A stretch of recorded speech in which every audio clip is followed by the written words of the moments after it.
Hi, welcome to the 411 of Disability Services presented by Leslie Roberts.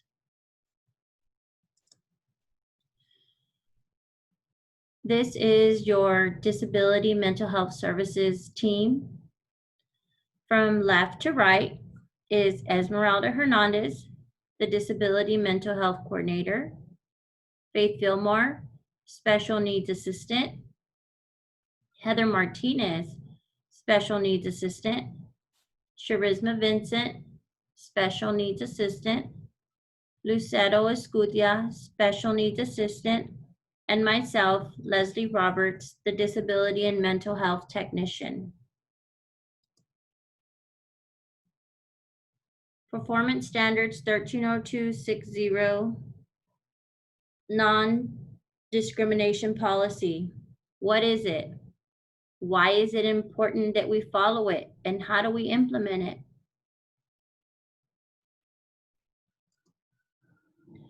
Subpart F, Additional Services for Children with Disabilities says, full participation in program services and activities. A program must ensure enrolled children with disabilities, including but not limited to those who are eligible for services under IDEA and their families, receive all applicable program services delivered in the least restrictive possible environment, and that they fully participate in all program activities.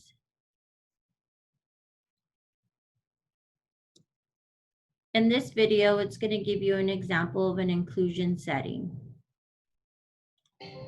I was with them full time, and then to hand him over is nerve-wracking. Mostly fear of the unknown. I didn't know how we would fare in a classroom setting with all those typically developing kids, and then how we would understand those instructions and those lessons that are being taught by the teachers.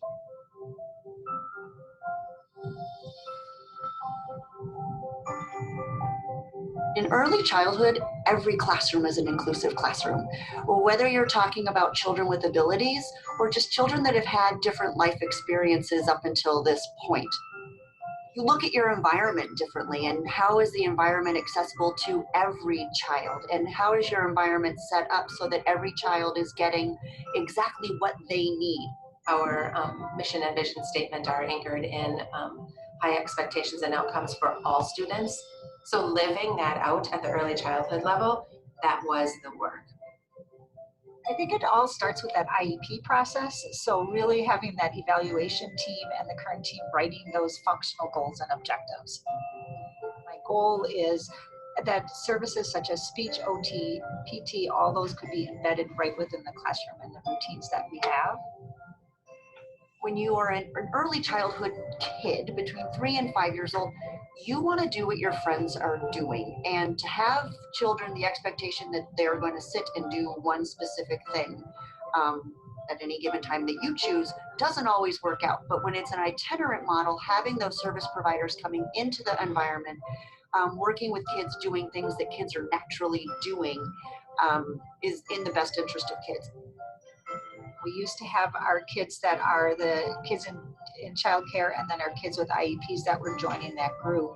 So it kind of starting out meeting those needs more individually, which has really turned into all that joint ownership. All kids belong, both reg ed and special ed teacher and therapists too, that we all are a team for every child. I think teachers learn from other teachers. And so when you have special education people in there, whether it's an OT or a PT or a speech person or just a special education teacher, they are modeling different behaviors or using different words that as the regular ed teacher, you can listen and go, oh, I may be able to use that with another child. He's learning in class, he's engaged in class, he has relationships. Before, we were like thinking maybe we're going to be there for the rest of our lives to support him with all the needs that he got. But we are so happy to see that he can really do the things that he can do right now. Those skills has developed so much. He can truly create something wonderful, and that really makes us very proud. I think what we know now is that there are more questions than there are answers, and to be open to every opportunity that you are given, to learn and to develop always what's in the best interest of the child, and to give them those opportunities to show you what they need and to listen to them. It makes me really optimistic for his future. You know, I used to worry a lot about, you know, would he fit in, would he get picked on, you know, how would his classroom environment be? But he has become quite the popular guy at school. So he comes in the class and I can't even tell you how many kids hug him. He has true friendships, true relationships in class. And he brings a special just energy to his class. And it's positive for his classmates too, to see that. I hope inclusion promotes awareness to those typically developing kids that there are other kids like our son that need support as they try to learn their way through life. There's a softness there. There's an empathy there that I see in his peers. We didn't expect that, but we love it. We know that young children need a variety of rich experiences with all of their peers. And we also know that not only children with, but those without disabilities benefit from inclusive environments. Wisconsin's vision, every child a graduate, college and career ready, is not possible unless our children with disabilities have the opportunity for meaningful participation in their classrooms, in their schools, and in their communities. Now is the time to get past the hurdles. Whether you work in private or public school settings, in center or family-based childcare, Head Start or special education services, every one of us will be able to take great joy in making a difference for our kids and their families. As you move toward inclusive environments, if you are in need of assistance, feel free to contact the Wisconsin Department of Public Instruction. We'd be more than happy to help. Thank you.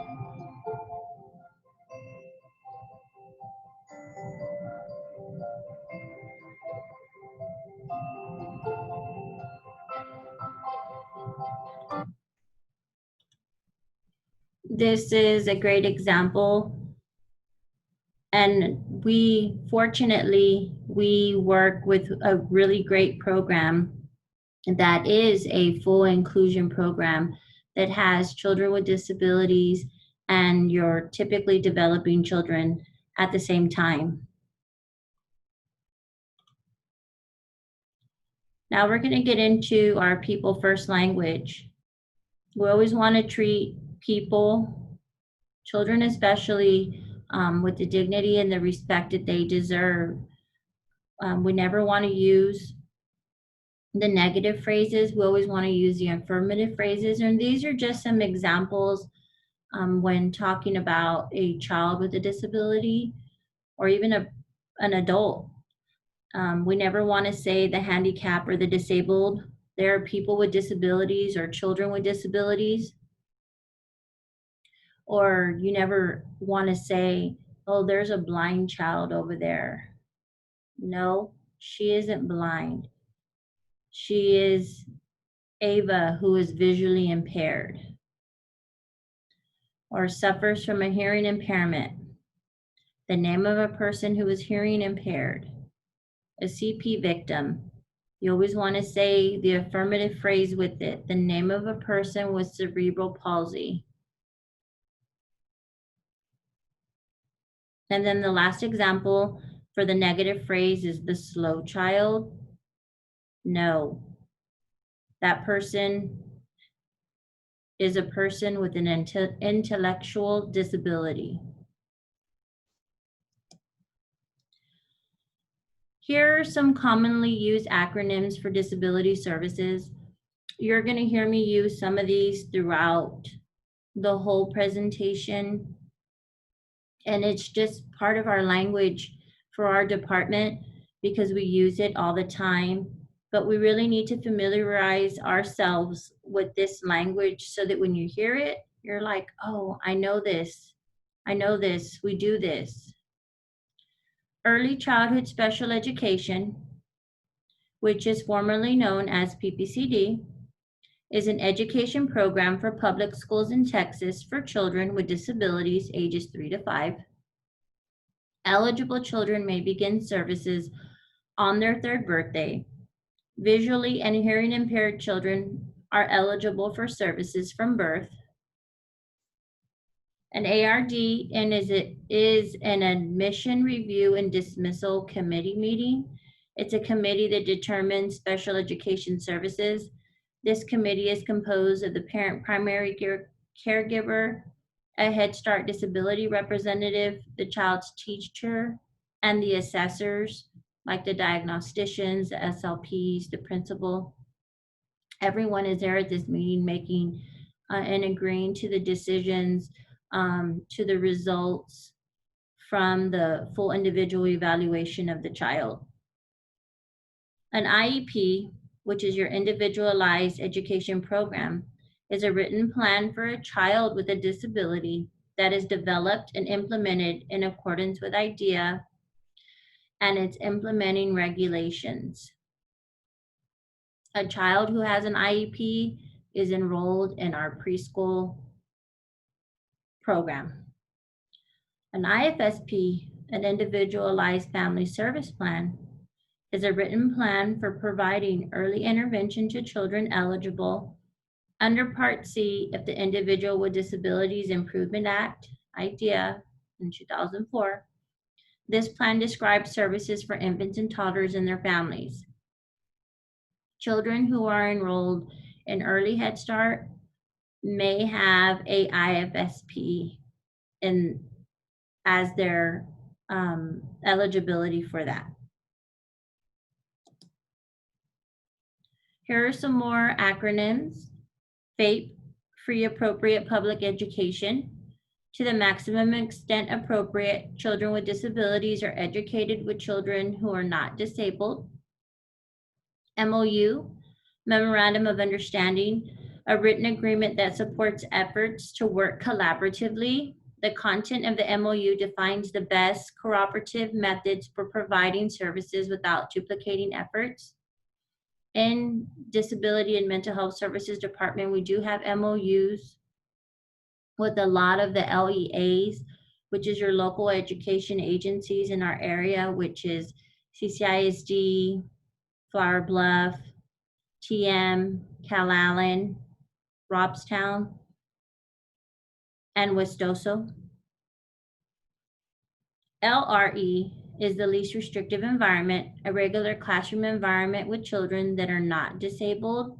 All of our classrooms are an LRE environment.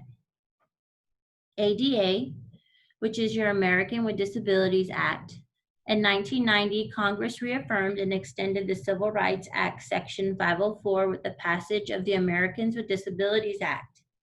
ADA is a comprehensive civil rights legislation that creates sweeping protection of the rights of people with disabilities. And IDEA is the Individuals with Disabilities Act, clearly defines and protects the rights of parents of children with disabilities to participate in the decisions made about their children's education. Those rights include informed consent. This means that parents must clearly understand and agree to the evaluation of their children and program decisions made for them. Here we're going to talk about how ADA, 504, and IDEA all come to full circle. And again, ADA protects the basic civil rights of all individuals with disabilities. It states that all communication, government facilities, and services must be accessible. So if you look on the outside of the circle here, that is our public transportation, our buildings, our businesses, our communications. That's Early Head Start and Head Start. Section 504 prohibits discrimination based on physical or mental abilities. Schools must ensure that students with disabilities have equal access to educational services with modifications, or provide a reasonable accommodation to a student with a disability, and applies to every federally funded program. And with the 504, you don't have to have an IEP, it's not required. But for us here, for Section 504, for employees, students, other individuals, parents, that's Early Head Start and Head Start. We do have to make those accommodations and modifications for our children in our program. An IDEA is the nation's special education law for individuals between 0 to 21, and that's the inside of the circle for Early Head Start and Head Start. Part C is 0 to 3, which is an IFSP, is your individualized family service plan, natural environment, and they have a family service meeting, and these are your children that are enrolled in Early Head Start.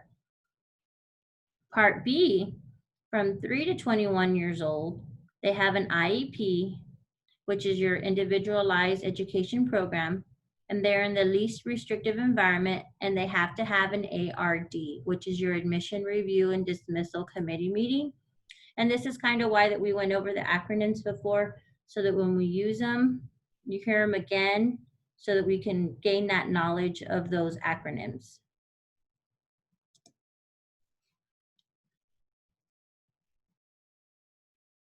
Here, we're going to talk about our beautiful ADA checklist. I know the site-based managers love it when me and Esmeralda and Mr. G go out to the sites and do the ADA checklist. The ADA checklist is something that is completed annually. And when we go out to the centers, it's myself, it's Ms. Hernandez, and it's Mr. G. We check the parking lots, the buildings, everything inside the buildings, from the door handles to the faucet sinks, to the ramps, the playground. When this is completed, a copy of the ADA checklist is issued to the site-based manager. The site-based manager will file a copy of the ADA checklist in the center's licensing binder. The facilities and maintenance supervisor will make reasonable modifications at centers unless making changes imposes an undue burden. For example, maybe there's some older faucet handles that need to be replaced. That's a reasonable modification that Mr. G could put a work order in for to have corrected. So this is why these ADA checklists are important. We do conduct these on an annual basis, and a copy is given to the site-based manager.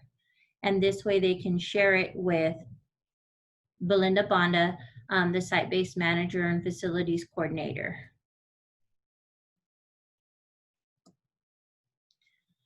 Emergency preparedness.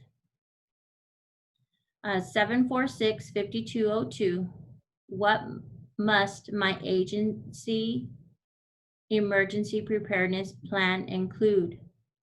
Your emergency preparedness plan must include written procedures for how children will be evacuated or relocated to the designated safe area or alternate shelter, including specific procedures for evacuating and relocating children who are under 24 months of age, who have limited mobility, or otherwise may need assistance in an emergency, such as children who have mental, visual, or hearing impairments.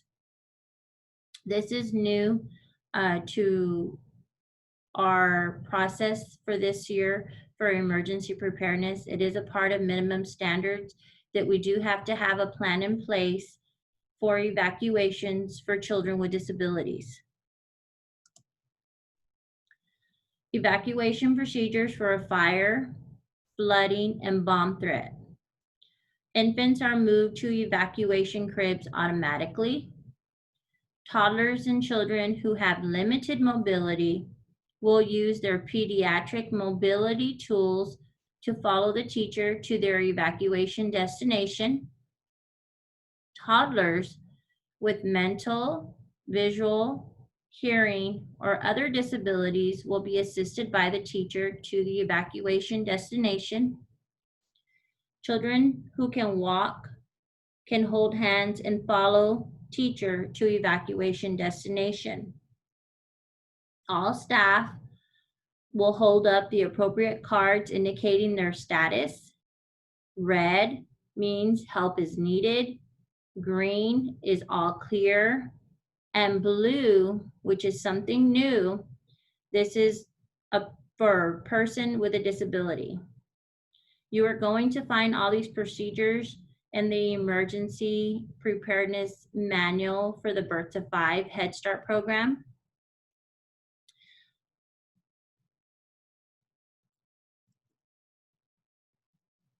IDEA Part C, the Individuals with Disabilities Education Act.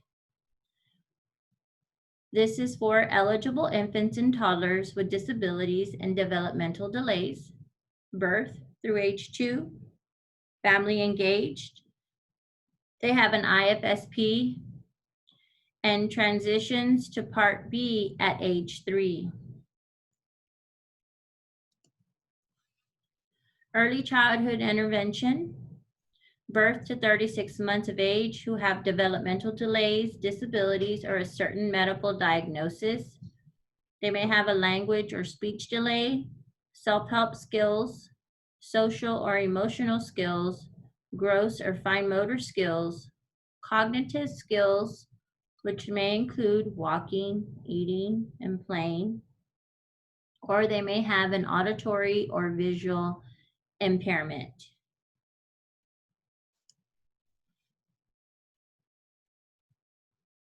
Here we're going to talk about some performance standards. I know we love our performance standards. 1302.21b says, if a program serves a child who is referred to or found eligible for services under IDEA, then a program must comply with the applicable confidentiality provisions in Part B or Part C of IDEA to protect the PII and the records of those children. So we must always protect the PII for those children with disabilities. Not everyone needs to know who is a child with a disability, so confidentiality is going to be key for us here. 1303.24a, maintaining records. A program must maintain child records in a manner that ensures only parents and officials within the program or acting on behalf of the program have access. For example, teaching staff in ET Room A do not need to have access to ET Room B child records because they're not assigned to those classrooms. Same thing with the parents. The parents don't need to have access to other children's records. They only need to have access to their own records. We do have to maintain that confidentiality at all times. Here's an example for PII for Part B and Part C. This is what you would see in the Child Plus database, but of course in the Child Plus database, you are going to see the child's name, their ID number, where they attend, and their birthday. Here, this is just an example of an IEP from the school district.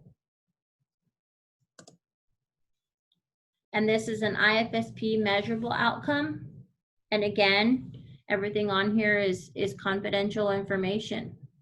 So not everyone should be able to see all of this information for a child with a disability. Disability services in Child Plus. We have completed our first year of going paperless, which it was amazing. We had a phenomenal school year this last year. So we will continue with some of our services that are in the Child Plus database. All IEP and IFSP goals, measurable outcomes, ARDs, service plans, everything is in the disability section in the Child Plus database. Concerns, follow-ups, all documentation is documented in Child Plus. And when we say concerns, you may have a disability concern for a child that may possibly require a referral. Anytime that staff want an update, the family advocate, anyone wants an update, everything is documented in the Child Plus database. The Disability Services Data Log. In the past, special needs assistant had to write everything down on a form and it got filed in the child's record. And at the end of the year, there was like these 100 to 200 pages in the child's record. Not anymore. They are now completed in the Child Plus database. ECI and LEA follow-up notifications. Again, all documentation is documented in Child Plus. So any documentation from ECI or from any LEA, which is your local education agency, again, either CCISD, Flower Bluff, any documentation from them, everything is uploaded into the database. All the notes are in there. So if you have any questions for any of your children, that is going to be your go-to place prior to possibly making a phone call to myself or to Ms. Hernandez, but that is where we will all go to check the status in Child Plus. The child staffing form. This is new. We implemented this starting this past school year, where the child staffing form, it is completed through the agency database. The purpose of this form is to document decisions made at a staffing by the staffing committee for a child and or caregiver. A staffing is a meeting that is held when there is a reason to discuss concerns, progress, or a referral for any reason. The staffing committee then comes up with a plan to assist the child, family, and a staff to meet the child's needs in the classroom and at home. The form is completed and signed through the agency database. I love this because there's no papers. Everything is in Child Plus. It's completed through Child Plus. Even the parent signs in Child Plus. So all of your notes from any staffings that may have been completed, all documentation is in the agency database. And then for behavior concerns, it's a little bit different because the procedures are different for behavior concerns on the staffing form. The site-based manager, family advocate, and teaching staff conduct the initial child staffing with the parent or guardian to discuss behavior concerns. At this child staffing, a recommendation for a mental health referral can be discussed with the parent or guardian. The child staffing form in Child Plus will be completed. So, for example, if you have a meeting with a parent in your office regarding behavior concerns, that child staffing form should be completed in the agency database. This way, there's documentation for every meeting that you met with the parent. Disability Services Data Log for our special needs assistants, the SNAs. The purpose: the special needs assistants, the SNAs, will maintain daily documentation of assigned child or children in the agency database. The SNA will implement the child's IEP or IFSP's measurable outcomes or goals on a daily basis in the database. They will also document, if any, highlight of the day, concerns if applicable, and plan for tomorrow. If you have an SNA assigned at your site, the SNAs complete this documentation at the end of their day for the child or children that they are assigned to. So if you have an SNA and you know that particular child has an SNA, they are required to document on the children that they are servicing daily. And again, everything is documented through the agency database, Child Plus. How are the IEP and IFSP implemented? Well, Performance Standards 130261, C1, 1, 2, and 5. 130221B and 130324A. What do they tell us? How do we implement these into the classrooms, the IEPs and the IFSPs?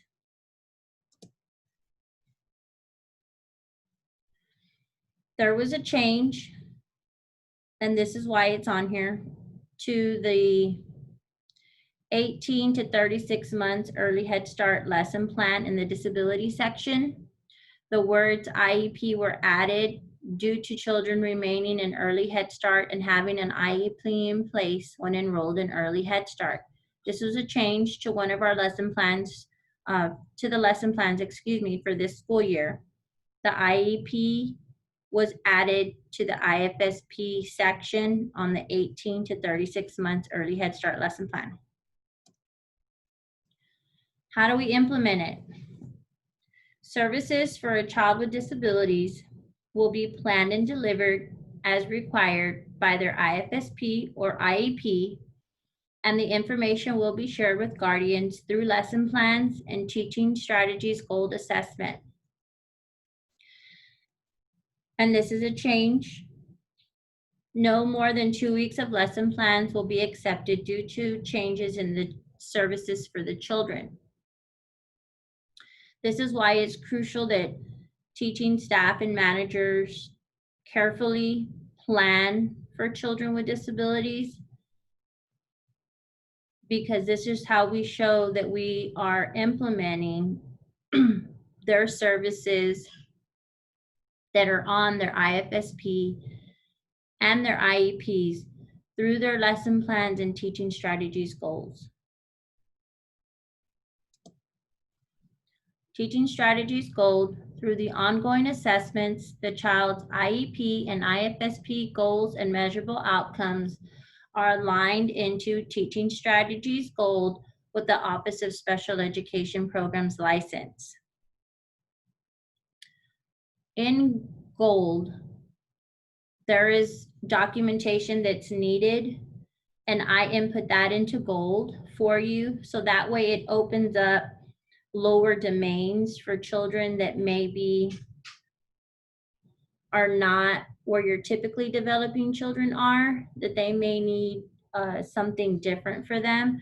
So I really like this program for Teaching Strategies Gold.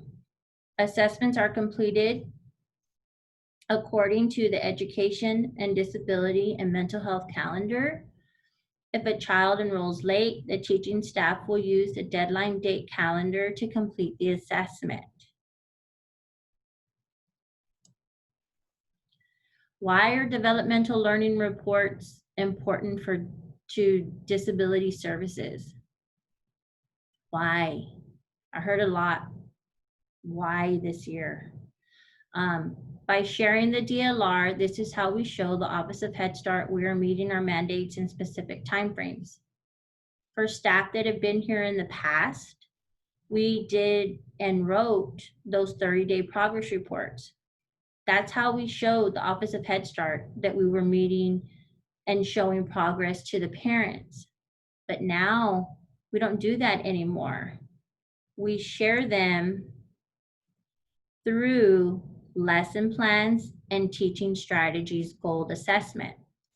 And when you share the DLR, which is the Developmental Learning Report, this shows their progress. So the developmental learning reports will be shared during the first parent conference, second parent conference, and second home visit, fall, winter, and spring, via email or a hard copy at parents' request. So this is why it's real crucial that you try and stay within those timeframes, because if you look on the education and disability and mental health calendar, deadline date calendar, if it says home visits start March 1st and they end on March 16th, when you are completing your home visit, your parent conference, whatever it may be, if it says it lands between those days on the day that you did your home visit on March 2nd, that has to correlate to when you shared your DLR, because in the database, it'll show you shared it on this day and then you had a home visit on a different day. Are we out of compliance? Yes, because you didn't share it within that time frame or in that same time. So we have to be real specific. So this is why it's crucial and it's important to our department that we share those in those given time frames.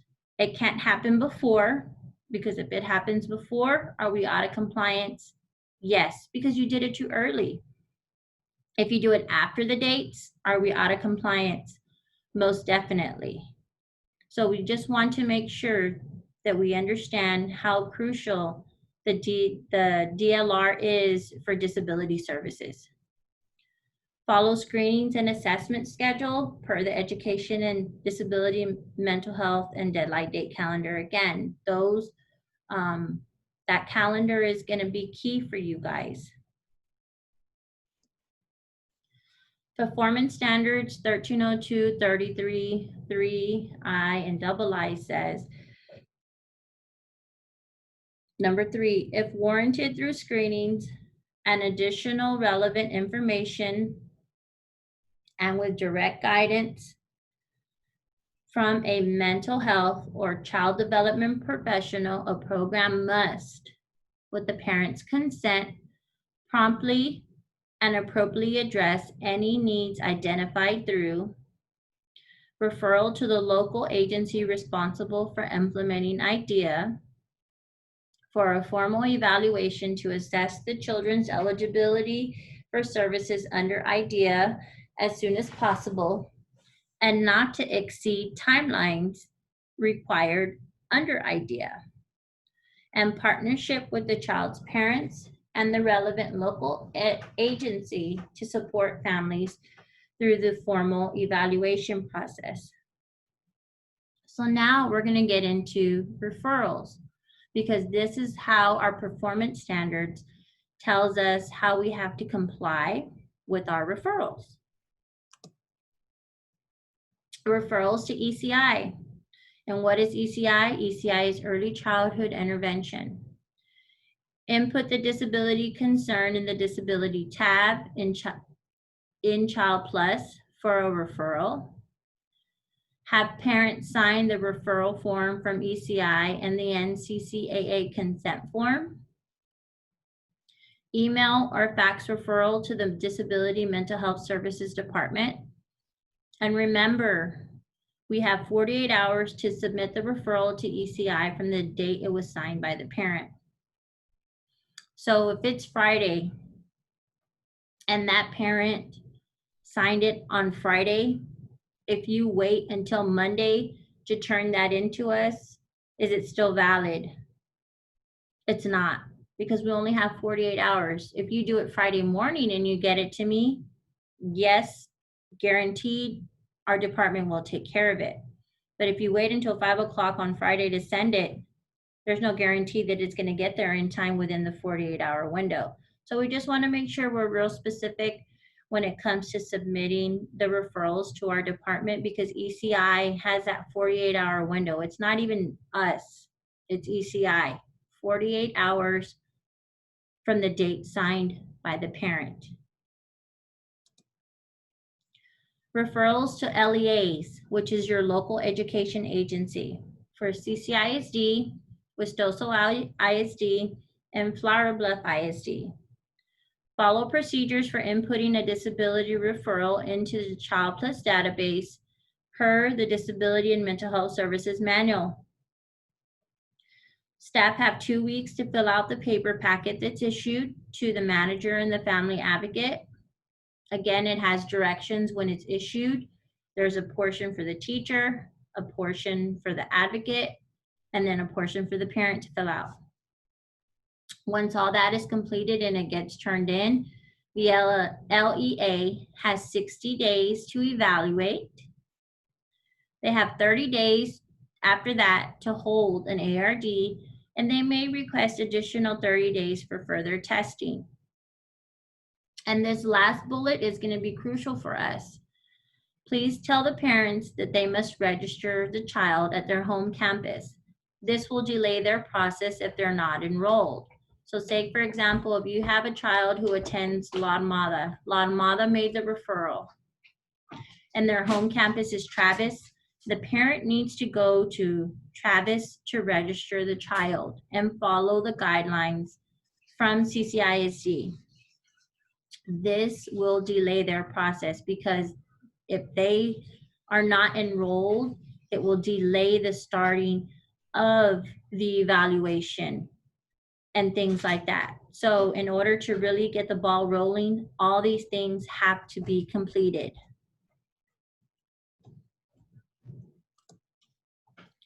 Referrals to TM ISD, Robstown ISD, and Calallen ISD.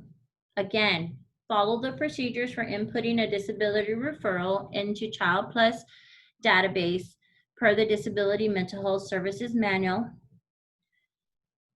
This is new. We added this. This will be in our manual. Please have the parent sign the NCCAA release and exchange of information and submit it to the Disability Mental Health Services Department. And the Disability Mental Health Services Department will refer to the appropriate person. Basically, with this extra added step, it will help alleviate us in the past before if there was a referral for TM.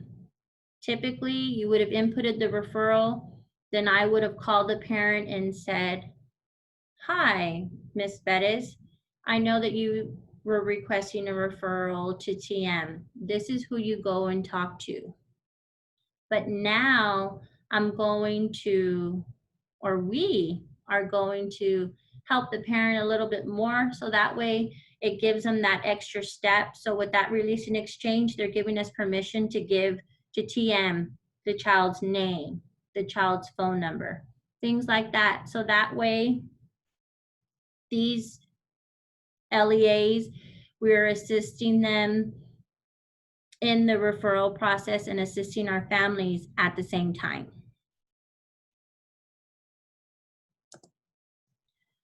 Permission for therapy services is another one of our forms in our department.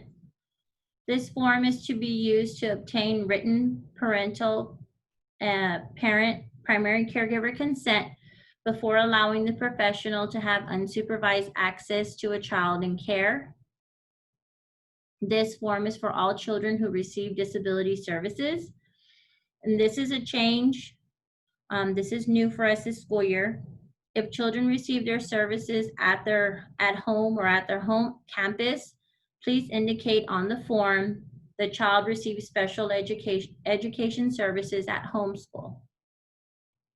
So you may have children that receive early childhood special education services and the children come on the bus. They don't get serviced at our Head Start campuses.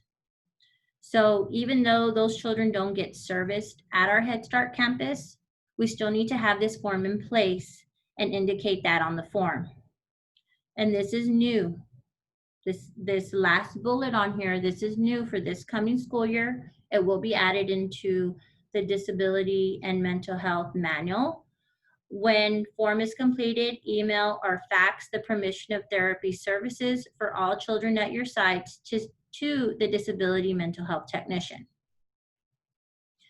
So please, all children who are enrolled at your sites who have a disability must all have a permission for therapy services signed by the parent. And please email or fax it to our department. Again, this is a change and it's new to this school year. It will be in our disability and mental health manual.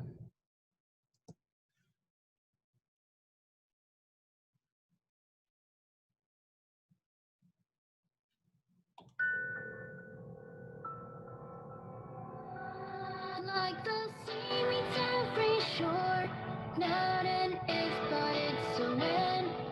From beginning to the end, I am fire in the rain. I've been through it all before, and I'd go through it again. Feel me burning from within, 'cause I am fire in the rain. On a race so we can motivate this generation of our people to the center stage.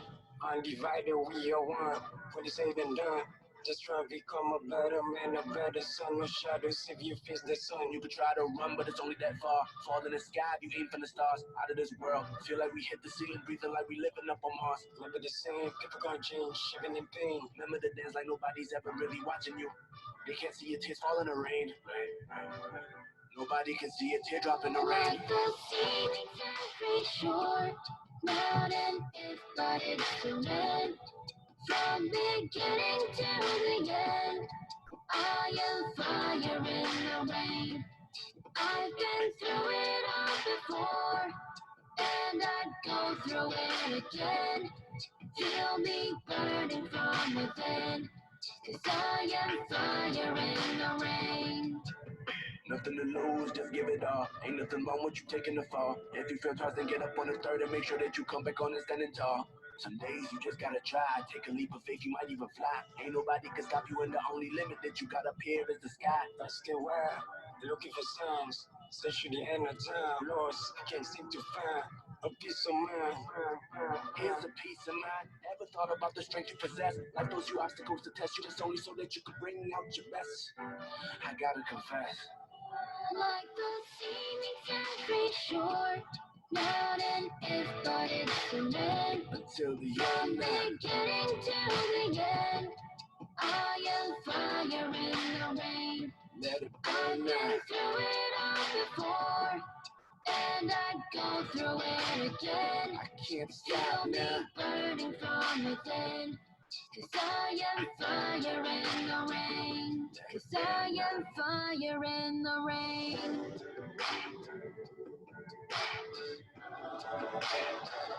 Undivided, we are one. When it's said and done, just try to become a better man, a better son. No shadows if you face the sun.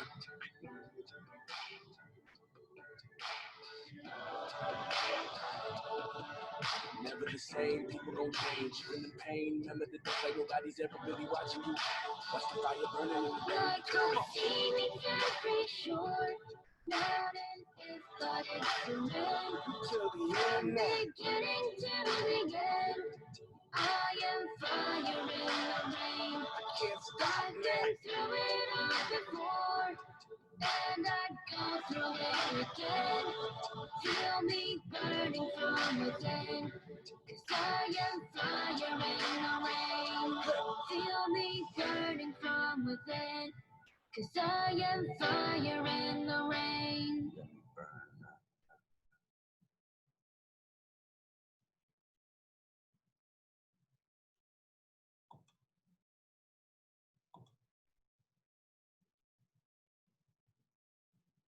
That video was powerful. I loved it.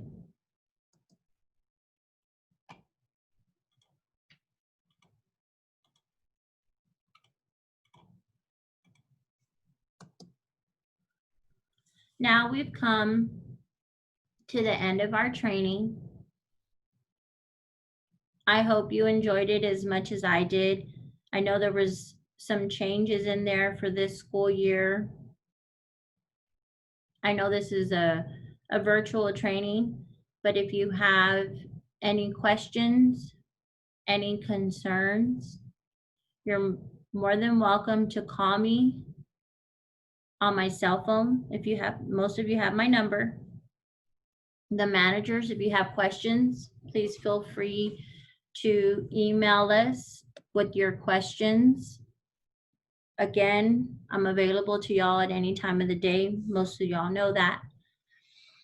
So again, if you have any questions or concerns, please let me know. Now I'm going to go into our training agenda. I don't know if you have it in front of you or not, but everyone will get a training agenda for this training, fall annual training, the 411 of Disability Services. The first question says, NCCAA can decide which students are allowed to participate in certain program services.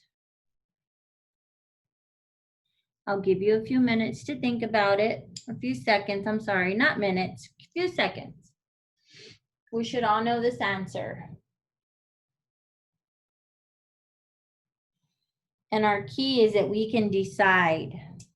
Can we decide which students are allowed to participate in our program services? No, we cannot. That answer is false. Number 2, Section 504 of the Rehabilitation Act and the Americans with Disabilities Act only pertains to ISDs and not federally funded programs. I'll give you some time. Again, let me read the question again. Section 504 of the Rehabilitation Act and the Americans with Disabilities Act only pertains to ISDs and not federally funded programs.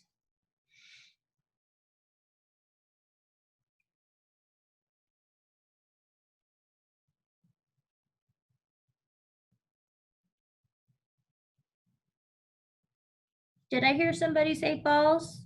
Yes, the answer is false.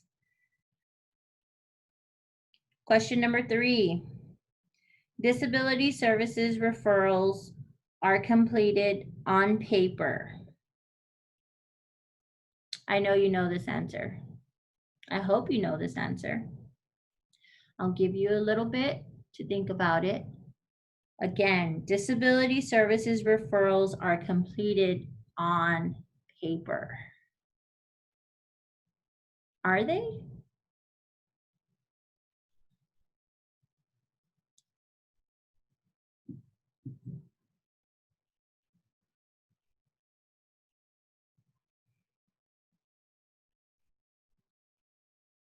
The answer to number 3 is false.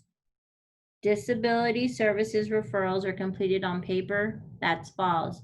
Where are disability services referrals inputted?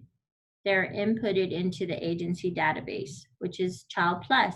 So the answer to number 3 is false. Question number 4 says, if the parent doesn't have an email to share the DLR reports, that's the parent's problem, not ours. Again, let me read question number 4 again.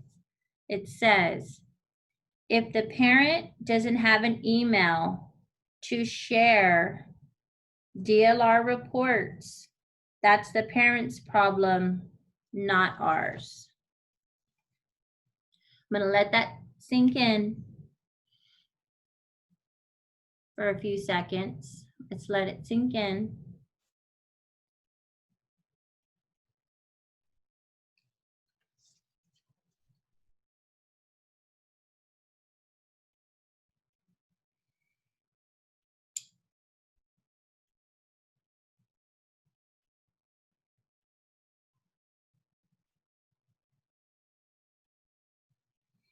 The answer to number 4 is false. Even though that is not how we typically want to be able to share the DLR, We would love to be able to share the DLR through email with the parent, but can we create a barrier for our family? No, we cannot. So if we have to print, it's not our first option. But if we have to print for the family, we will print for the family. But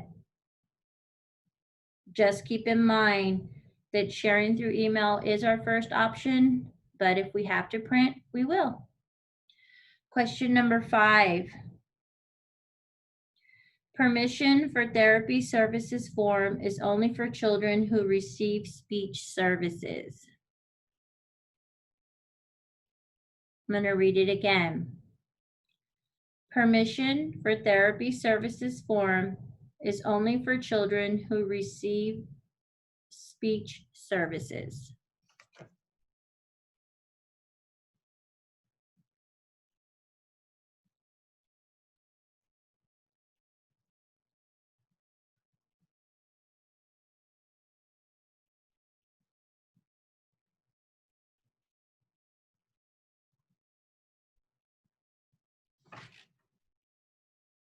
The answer to number 5, is it true or is it false?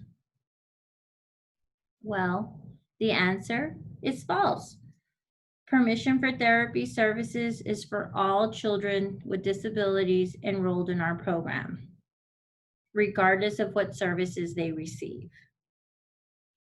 So if the child is enrolled in ECI, do we have a permission for therapy services form? Yes, we do. If the child receives their services at their home campus, do we need to have a permission for therapy services form? Yes, we do. So again, the answer to number 5 is false. If any of you, again, have any questions or any concerns regarding this training, please feel free to email myself at leslie.roberts@nccaatx.org. If you have any questions or concerns, please feel free to email me. If you have any questions or concerns, again, I'm going to say it again, please email me. I hope you guys have a great and blessed school year. I know it's not how we wanted to end this previous school year, but I hope we get going on the right foot and everyone has a great and blessed school year. Thank you.